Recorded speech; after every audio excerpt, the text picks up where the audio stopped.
जय श्री कृष्णा, राधे राधे। स्वागत है आप सबका राधे कृष्णा दीवानी चैनल पर।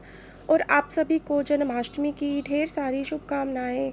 आज मैं आपको कान्हा जी के जन्म की कथा सुनाने जा रही हूँ। मंद मंद बारिश होने लगी है। अर्धरात्रि का समय है। देवकी जी और वासुदेव जी के हाथ पैरों की बेड़ियाँ खुल गई हैं और भगवान श्री कृष्ण ने चतुर्भुज रूप से अवतार लिया है। देवकी जी और वासुदेव जी ने भगवान की स्तुति की है। देवकी जी ने कहा कि प्रभु, आपका रूप दर्शनीय नहीं है। आप और बालकों की तरह छोटे से बन जाइए। श्री भगवान छोटे से बाल श्री कृष्ण बन के माँ की गोद में विराजमान हो गए। वहाँ पर सुंदर टोकरी है, उसमें मखमल के गद्दे लगे हुए हैं। भगवान की प्रेरणा हुई कि आप मुझे गोकुल में छोड़ आइए और वहाँ से कन्या को लेकर आ जाइए। वासुदेव जी चल दिए हैं। कारागार के द्वार अपने आप खुल गए और सभी सैनिक बेहोश हो गए। रास्ते में श्री यमुना नदी जी आई हैं। वासुदेव जी यमुना पार कर रहे हैं, लेकिन यमुना जी भगवान श्री कृष्ण जी की पटरानी है और पैर छूना चाहती हैं लाला के, लेकिन ससुर जी लाला को टोकरी में लिए हुए हैं। यमुना जी ने अपना जल स्तर बढ़ाना शुरू कर दिया। भगवान बोले, अरे यमुना, ये क्या कर रही है? देख, अगर मेरे बाबा को कुछ हुआ तो अच्छा नहीं होगा। यमुना जी बोली कि आज तो आपके बाल रूप के दर्शन हुए हैं, तो क्या मैं आपके चरण स्पर्श ना करूं? तब भगवान ने अपने छोटे छोटे कमल जैसे पाँव टोकरी से बाहर निकाले और श्री यमुना जी ने उन्हें छुआ और आनंद प्राप्त किया। फिर यमुना जी का जल स्तर कम हो गया, लेकिन बारिश भी बहुत तेज थी। तभी शेषनाग भगवान टोकरी के ऊपर छत्र छाया की तरह आ गए और आज भगवान के दर्शन करने को सब लालायित हैं। वासुदेव जी ने यमुना नदी पार की है और गोकुल में आ गए हैं। चलिए अब थोड़ा दर्शन नंद बाबा और यशोदा मैया के नंद गांव का करते हैं। बात उस समय की है जब माघ का महीना और मकर संक्रांति का दिन था। नंद बाबा के छोटे भाई थे उपनंद। इनके घर ब्राह्मण भोजन करने आए थे।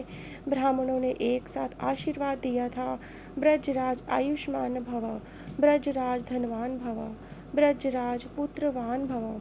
नंद बाबा बोले, ब्राह्मणों, आप हंसी क्यों करते हो? मैं 60 साल का हो गया हूँ और आप कहते हो पुत्रवान भवा। ब्राह्मण बोले कि हमारे मुख से आशीर्वाद निकल गया है कि आपके घर यहाँ बेटा ही होगा। आशीर्वाद देकर सभी ब्राह्मण वहाँ से चले गए। माघ मास एकम तिथि नंद जी और यशोदा जी को सपने में श्री कृष्ण जी का दर्शन हुआ और उस दिन यशोदा जी ने नंद बाबा के द्वारा गर्भ धारण किया। सावन का महीना रक्षाबंधन का दिन आया। सभी ब्राह्मण नंद बाबा के पास आए। नंद बाबा ने सबके हाथों में मोली बांधी और सबको दक्षिणा दी। फिर वहीं आशीर्वाद दिया, ब्रजराज धनवान भव, आयुष्मान भव, पुत्रवान भव। नंद बाबा को हंसी आ गई और बोले, आपका आशीर्वाद फलने तो लगा है, लेकिन पुत्र की जगह पुत्रीवान हो गई, तब क्या करोगे? तो ब्राह्मण बोले कि हम वैसे तैसे ब्राह्मण नहीं हैं, कर्मनिष्ठ हैं और धर्मनिष्ठ ब्राह्मण हैं। यदि आपके यहाँ लड़की भी हो गई तो उसे लड़का बनाकर दिखा देंगे। तुम रक्षा मोली बांध दो। जब जाने लगे ब्राह्मण, तो नंद बाबा बोले कि आप ये तो बता दीजिए कि अभी लाला के जन्म में कितना समय बाकी है। सभी ब्राह्मण एक साथ बोले कि आज से तो ठीक 8वें दिन रोहिणी नक्षत्र के तीसरे चरण में आपके यहाँ लाला का जन्म हो जाएगा। ब्राह्मण आशीर्वाद देकर चले गए। नंद बाबा ने 8 दिन पहले ही तैयारी कर दी। सारे गोकुल को दुल्हन की तरह सजा दिया। वो समय भी आ गया। रात्रि के 8 बज गए। घर के नौकर चाकर सब नंद बाबा के पास आए और बोले कि बाबा, नाम तो आज का ही लिया है ना, हमें नींद आ रही है। 8 दिन से सेवा में लगे हैं, आप कहो तो सो जाएं। नंद बाबा ने बोला, हाँ भैया, तुमने तो बहुत काम किया है, और आप सो जाओ। घर के नौकर चाकर सोने चले गए। 2 घंटे का समय और बीता। नंद बाबा की 2 बहन थी, नंदा और सुनंदा। नंद बाबा ने सुनंदा से कहा, बहन, रात के 10 बज रहे हैं, मुझे भी नींद आ रही है, तू कहे तो थोड़ी देर के लिए मैं भी सो जाऊं। सुनंदा बोली कि हाँ भैया, तुम भी सो जाओ, मैं भाभी के पास हूँ, जब लाला का जन्म होगा तो आपको बता दूंगी। नंद बाबा भी सो गए।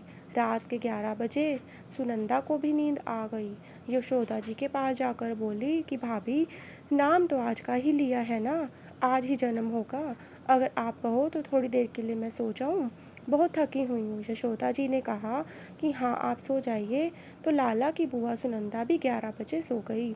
अब प्रश्न उठता है कि सब लोग क्यों सो गए और भगवान के जन्म के समय, क्योंकि पहले आ रही है योग माया। माया का काम है सुलाना, लेकिन जब भगवान आते हैं तो माया वहाँ से चली जाती है और सबको जगा देते हैं। जब 12 बजे रात का समय हुआ तो लाला की मैया भी सो गई। उस समय वासुदेव जी आए और लड़की देवी को लेकर चले गए और लाला श्री कृष्ण जी को यशोदा मैया की बगल में लिटा दिया। भगवान माँ के पलंग पर सोए हुए हैं, लेकिन जहाँ से आवाज़ आती है वहीं से खर्राटे की आवाज़ आ रही है। माँ सो रही है, पिता सो रहे हैं, बुआ सो रही है और घर के नौकर चाकर सभी सो रहे हैं।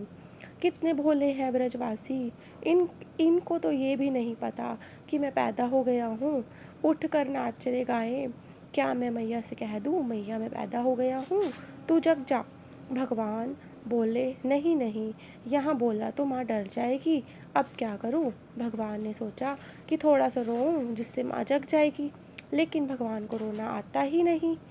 फिर भी बाल श्री कृष्ण जी ने थोड़ा रोने की एक्टिंग की और लेकिन संसार के बालक की तरह नहीं रोए। भगवान जब रोने लगे तो ओम की ध्वनि निकल गई और श्री कृष्ण बंदे जगत गुरु। अब सबसे पहले लाला की बुआ जाग आई। अरे बहन सुनंदा, बधाई हो बधाई, लाला का जन्म भयो। दौड़ कर नंद बाबा के पास गई और बोली कि लाला का जन्म हो गया है। देखते ही देखते पूरा गांव जग गया। सभी और बधाई बंटने लगी और सब भगवान श्री कृष्ण जी के जन्म को उत्साहपूर्वक मनाने लगे। हर तरफ से आवाज़ आने लगी, नंद के आनंद भयो, जय कन्हैया लाल की, हाथी घोड़ा पाल की, जय कन्हैया लाल की। और आप सभी को श्री कृष्ण जी की जन्म की अग्रिम बधाई। जो भक्त भगवान के जन्म की कथा सुनता है उसके जीवन में सदैव मंगल ही मंगल होता है। जय श्री कृष्णा, राधे राधे। आशा करती हूँ आपको वीडियो पसंद आई होगी। लाइक शेयर और सब्सक्राइब जरूर कीजिए।